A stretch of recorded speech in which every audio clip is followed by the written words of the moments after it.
April 2, 1863, Bread or Blood.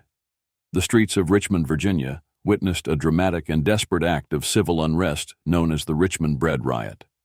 This event, primarily led by women, underscored the severe hardships faced by the Southern civilian population during the American Civil War and highlighted the intersection of war, economy, and societal roles.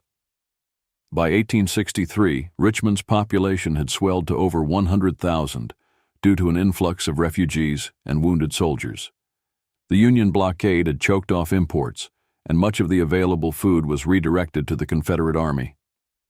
Compounding these issues, a harsh winter and damaged transportation infrastructure hindered the delivery of what little provisions remained.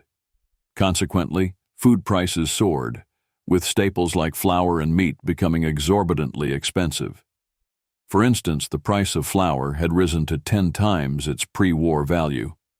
In response to these dire conditions, Mary Jackson, a 34-year-old mother of 4 and a huckster by trade, took decisive action. On April 1, 1863, she convened a meeting at the Belvedere Baptist Church in the Oregon Hill neighborhood of Richmond.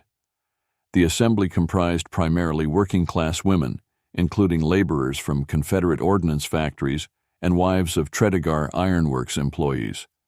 They resolved to petition Governor John Letcher for relief, planning to march to the Virginia state capitol the following day. The next morning, April 2nd, Jackson led a group of over 100 women, armed with axes, knives, and other weapons, to the governor's mansion. Upon being denied an audience with Governor Letcher, their frustration boiled over. The women took to the streets chanting "Bread or Blood" as they marched through the city. They targeted commercial establishments, breaking into shops and warehouses along Main and Carey streets, seizing food, clothing, shoes, and other goods. The situation escalated as more individuals joined the fray, swelling the crowd's numbers. Richmond Mayor Joseph Mayo attempted to quell the disturbance by reading the Riot Act, but his efforts were in vain. President Jefferson Davis then confronted the crowd, imploring them to disperse, and reportedly offering money from his own pockets as a gesture of goodwill. When these appeals failed, Davis ordered the militia to restore order, threatening to use force if necessary. Faced with armed soldiers, the rioters eventually dispersed, and the city returned to a tense calm.